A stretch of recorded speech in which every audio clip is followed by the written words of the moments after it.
We now rise up to the astral body. And this is quite wonderful. And this is a little bit like how Steiner weaves in the Eightfold Path of the Buddha or the yogas or the Ten Commandments. Because the astral body, remember, it is our becoming of age, becoming our selfness. And the key words are power and nobility. So what your moral courage is this lifetime, being a warrior of the light, being for divine justice. Remember, not when you're 60, but when you're 20s. How much do you want to save and serve? This is the time where we save and serve. And how much are you willing? This was always a question that we ask when we do the shamanic in the south of France, if you know about the Qatar. In the Pyrenees, they were the light workers in 900 who were persecuted by the Catholic Church, and they were all burned to death or starved to death. They had to choose the light, or they had to choose switching to Catholicism. And the question that we always ask is, are you willing to die for the cause? Fabian always had a trick answer. I would always find a way out so I don't have to die.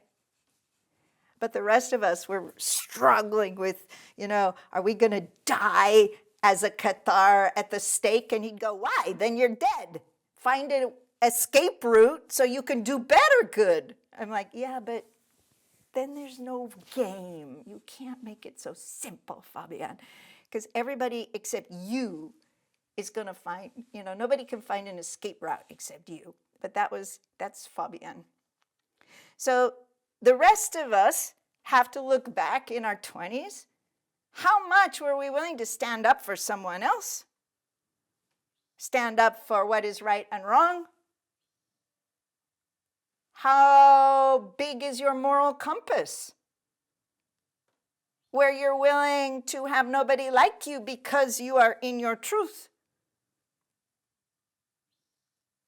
And the more ostracized you were and the more difficult it was at this age, probably you're doing really well, scoring points for the other side.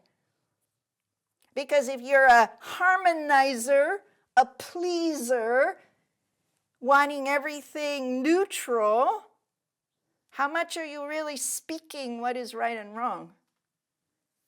You're not. You're placating, and that's a cop-out. It's not a cop-out, but if you're playing the game that you need points on the other side to help pull you out of the astral, the social, emotional level of consciousness, then truth has to be more important than friends, than family, than loved ones. I'm sorry, I love you, you're my girlfriend, but I gotta go because it's not my truth here. You don't walk my walk. So in the 20s, we're jumping from bed to bed, from person to person. We're trying to figure out who we are, being mirrored by others.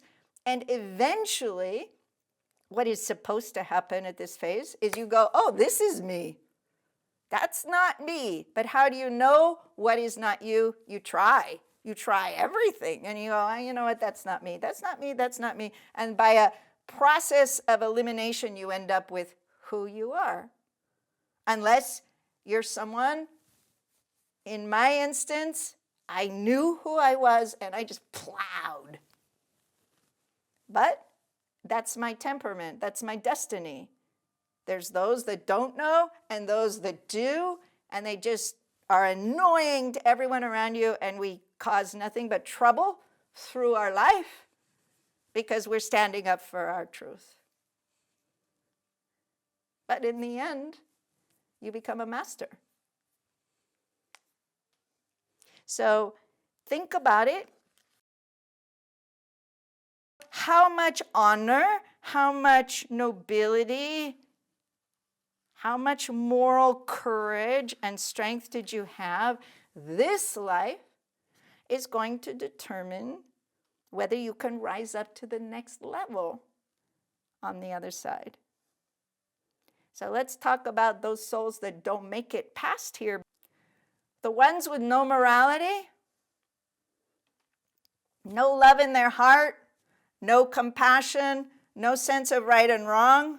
They want to lie, cheat, steal. Notice they break all the 10 commandments. You know, that's why Moses has the do not lie, do not cheat, do not steal, in order to help you to get past this phase. But let's just say, no, you won't have anything to do with that. You're just, everything is for you, let's say. So there's no morality, no ethics. So you land in the astral body on the other side, the land of emotion, and everything around you is going to get you.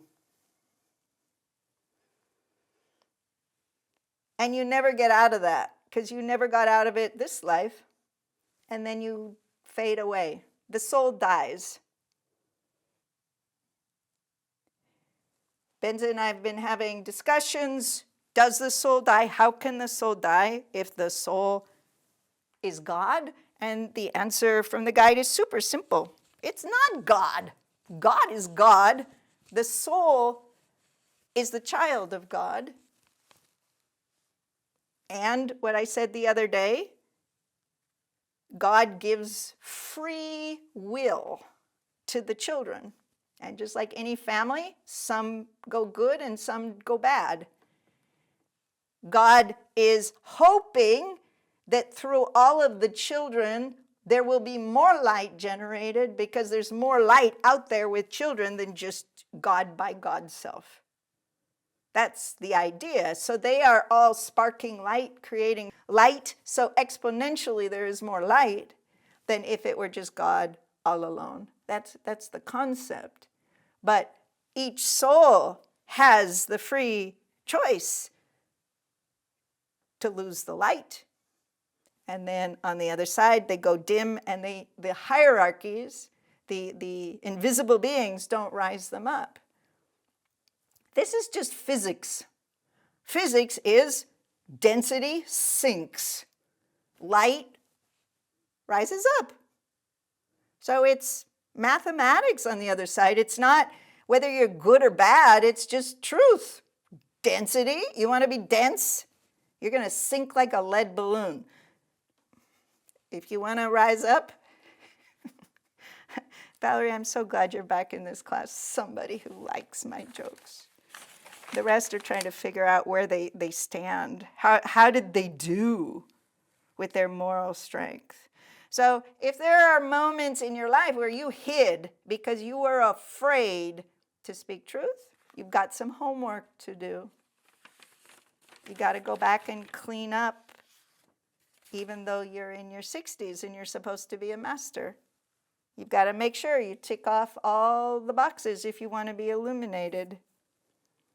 That means, and this is really important, when you are in conflict, it is not the point to change the other person. That's not why we speak truth. We have no power over the other person.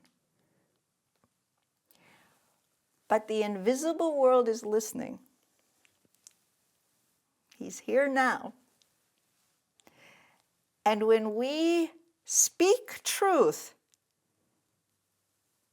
God is our witness, our guides are our witness, and it's an imprint of light.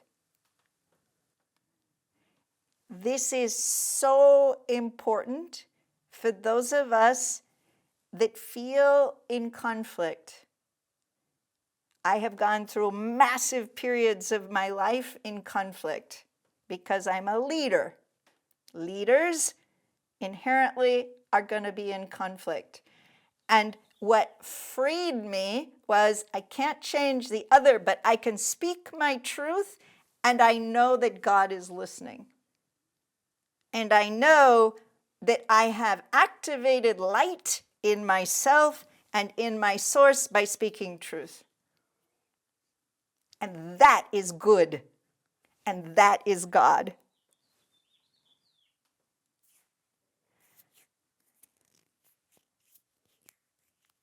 Very important, because we all have human tuk. And when you're in that place of stillness and silence, you can hear the answer. You did good. That's good. From the guides and from God. And from you, you know. You resonate with it. But you have to, it's like Tama-Do sound harmonization. Talk. And then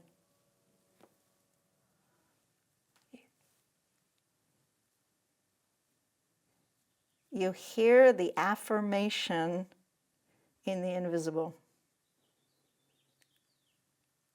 That's a practice that is so important because you need to know when you're doing good.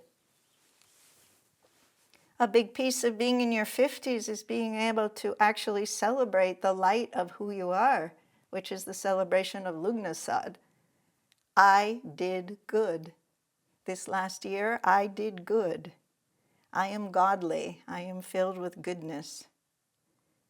It's being able to hear the resonance of the goodness that you spoke truth, whether the monster that you created in your movie heard or not. It's not important. It's not important that you change another person. You cannot. Trust me, I tried. You cannot. That is that is the fundamental rule as a Tama-Do practitioner. You cannot heal or change anybody else. You are only responsible for yourself. So you're working on your nobility for the very purpose, and nobility can be how you stand up straight, how you wash yourself, how you keep yourself honorably clean. Noble heroes have clean socks. And good God, they take showers. That's where you get into all the mothers are laughing. That's where you get into the Hindu yogas, is that they're talking about right posture, right breathing, right, and all of that is to be pure in thought, mind, body, to be pure in your aura. So in our 20s, yes, we should be building all of the yogas that are so important in managing human relation, moral conduct, nonviolence, truth and honesty, etc., inner discipline, purity, body, aura, energy field, cleanliness of your sacred space as a temple, harmony, discipline, alignment, study of sacred texts, asana, central axis, soul path, nobility. So practicing your soul path, knowing your soul path, pranayama, rhythm of breath. I'm reading mine, not Patanjali's, where you are contacting the starlight and fairies, qigong, connection. Not deprivation of senses on number 5, but using the 5 senses. All of these things we must be working on in our 20s. And if we didn't, we got to be picking it up now and carrying it forward. Prayer and meditation, and then samadhi, unity with God, absolute bliss. How many times have you experienced bliss in your life? Write it down. Put it on the wall. 1, 2, 3. Count them instead of counting the trauma drama or the worry. So then we go up to the mental body are 30s. Spiritual awakening. Links to the heart chakra, of course. So if you haven't cleaned up the solar plexus, what we know in Tama-Do is the lower astral, which is the plexus, dantian, and root, rise up to the heart chakra. And we want love from an astral point of view. And this is where the golden rule gets so convoluted. I'm going to give love to you. I'm going to take you out to dinner, so you're going to be nice to me. You're going to love me because I'm loving you. I'm going to pour all my love onto you. And then you find out you have no more money and you are pissed off. That's a good thing. It's not swamp, but how do you know you're off track with someone? Are you angry with them? You're trying too hard.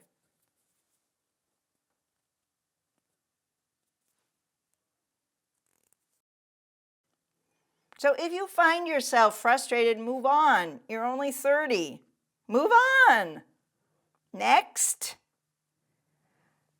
Don't wait until you're 50 to then be really frustrated. The 30s, the choices you make in your 30s are going to reverberate in your 50s. If you choose the wrong person, you're going to do something about it in your 40s and 50s. You ping pong. 20s, go to 40s. 40s, go to 60s. You jump. 30s, 50s, 70s. So how'd you do? How'd you do on your trajectory? How much spiritual awakening did you allow yourself, or were you too busy trying to grab somebody to make them yours? Your boyfriend, your husband, your father of the child, your provider. So the spiritual awakening, the key words that you want to be looking for is light memories, beauty and harmony, creativity. So this is the time where you should be doing senseless acts of beauty, art, writing, poetry, divine love, making love with the universe, being naked all by yourself, running around in starlight. What are you doing with your soul, with yourself in your 30s to connect with the godliness that is the creative spark? This is the time of sparkle and effervescence and phosphorescence and going to the light. And the more memory you have of using your 5 senses, of being in the 5 elements, that's going to help you to have the memory of the divine light on earth that is going to give you illumination, gratitude, and joy, and help you to rise up to the soul consciousness on the other side. Okay, you've got your moral courage and you go to the mental body on the other side. If you have the memory of divine light on earth, which you have experienced in your 30s in spiritual awakening, you achieve illumination, gratitude, joy. It's like starlight that takes you up to your soul consciousness, to the causal body. The mental body, remember, it's not the brain, it's hooking into the supramental, to the band that you belong in, the egregore, whether it's a religion, whether it's a jazz band or a rock and roll band. There are bands of consciousness that are truthful. They are up there in the sky like dense Now we know this new term. What is it in California? We have these rivers of rain. These cosmic rivers that are like go from Africa to California. It's crazy. And then we're in rain for 4 weeks. But that cosmic band of rain, there are cosmic bands of consciousness. So when you have déjà vu, when you pray, when you receive, when you channel, you are channeling from a wavelength that humanity before you has put up there. The consciousness of those that have come before that resonate with your paradigm. It's big, juicy, and full, and that's where we receive a lot of our information mentally, consciously. But I don't want to get caught in the mental because I think it's a trap. Steiner puts planets with each of these consciousnesses. I'm not going to go into the, I'm not going to give you all of them because then we're like super mental. But it is wonderful that at the mental body, he gives you Venus, the goddess of beauty and harmony and love, which is so beautiful. It's Netzach in the Sephirotic tree, for those of you that have done that work with me, so that we are expanding and expressing godliness through creativity. So you were doing the pop stuff in your 20s, but in the 30s, it's like, that's not right. You are looking for a way to now, in your 30s, you should have been, and if you didn't, you got to time travel back and fix that. To express beauty and harmony through creativity. Not the beauty and harmony of making everybody happy. Not the beauty of making somebody look beautiful. Fair enough, but then you're relying on having a person in order for you to express beauty and harmony. There is another form of creation. Creativity is you with you. You with your color pencils. You with your paints. Because, think of it this way, because I know you said that your beauty is the tapestry of the people. There's no silence there because there's another person. So you're working with a tapestry that is not silent. Therefore, you have to project yourself onto them to help to shape them and change them, which we all have done and we all do. I encourage you, as you progress slowly up to my age, that you might want to consider, it's a proposal, that you go into a place of emptiness, you with you, and from that, you will be guided to create art, poetry, writing, music, dance, painting, something that does not require the chaos of another human being. Because then it's you with you, and you are looking in the mirror of your own soul. And we get trapped with the busyness of helping others. I know, because I've gone through all the stages. I know I understand. I'm just encouraging you that there's better gratitude, better joy, awakening of divine light, you with you. And if you don't believe me, you got to believe my mother, who always said, nobody finds their soul in a group. You can only find it alone. So paint it, express it, activate it alone. And that's going to do a wonderful healing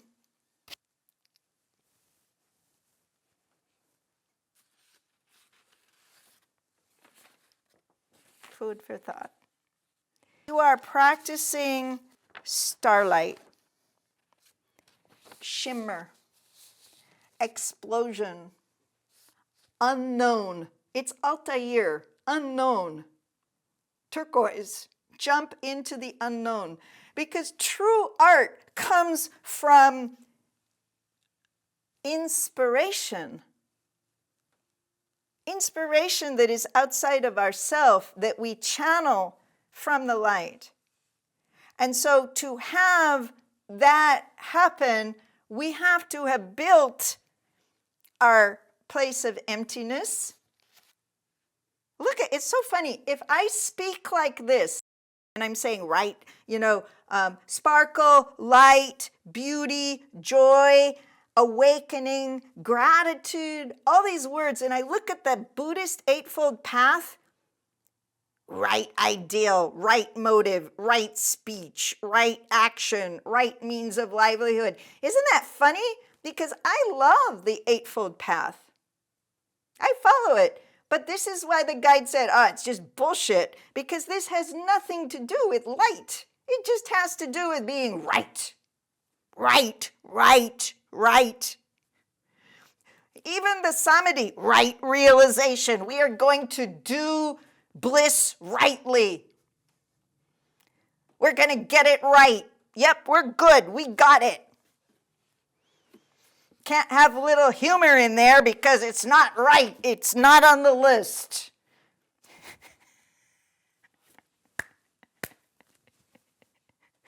Oh my God, you guys are so serious. See, the beauty of it is I am told to transmit this, and I am. And that's all that my goal is, whether you believe it or not. That's your problem.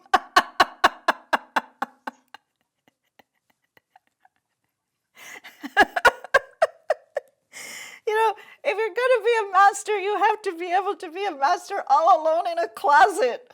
And nobody's there except all the entourage. And they're like, yeah. And because, being an artist, those of us that are artists, we're dead in the water if we care what the audience thinks. We're dead on arrival. I know that from acting or dancing or singing or, she does a painting. Do you like it? If you say that, if you care, you're dead, you're finished. But you care terribly about the painting in the invisible. You care so much, which is why I'm going to surprise you with a word that I am learning. Devotion. Love is devotion. So in your 30s, instead of being devoted to another person, you're devoted, to God.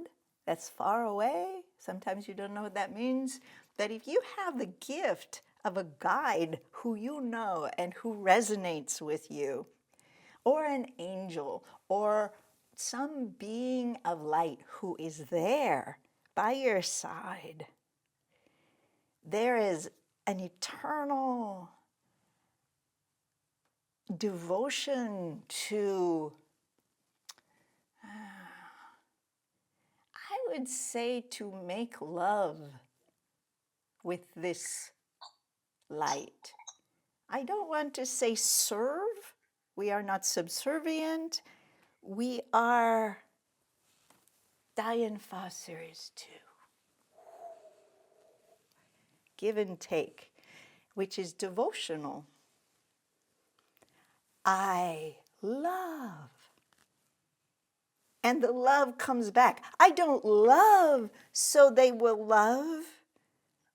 I love because I am love. I am in my spiritual awakening, and the dojo of the 30s is I receive love. I am love. I am a channel of love. I radiate love. And if you're lucky enough to know your guide, yes, I give my love to my guide who is inside of me. I give my love to the source, that the source shines down and gives love to me. And there's no more love bargaining, which if we're in our heart chakra, but really in our lower astral, I'm gonna love you so you love me. That's love bargaining. Oh, you don't love me, so I'm gonna take my love away from you. This is new territory that is, I think, fundamentally important in this I hate that word, mental, subtle body, in the spiritual awakening time, so that we can rise up to soul consciousness if we are on the other side. And this act of receiving.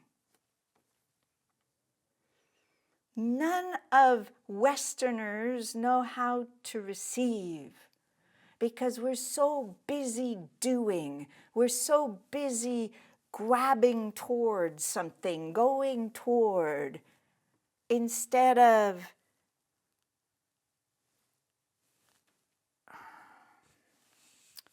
giving thanks and letting it in. Now, I'm not saying just be a Buddha sitting in a rock and do nothing. I'm saying do your practice, clear the way, be conscious, do everything actively to be able to prepare the vessel to receive. And then get it right, receive it, demand it. Yogananda is the one that's always saying, demand of your guide, demand of your God, and keep demanding, keep at it. Those of you that are Shaoyang, I warn you, you will be frustrated. And you go, oh, I don't believe.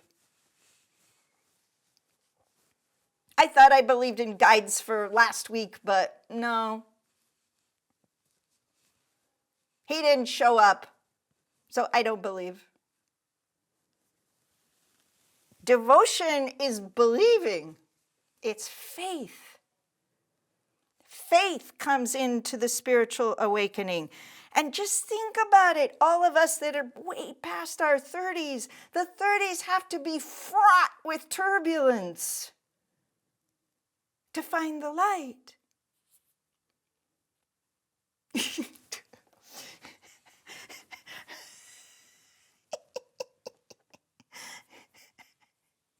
It's required, because if there's any age where you're on your Noble Heroes walkabout, your excellent adventure, it's in your 30s, because you're going all over the place. It's a marvelous time. 20s I can do without. 30s, marvelous. But you get trapped. You get trapped in the physical material. And then you'll start having physical body parts break apart in your 50s. Because the physical material has to let go. Physics.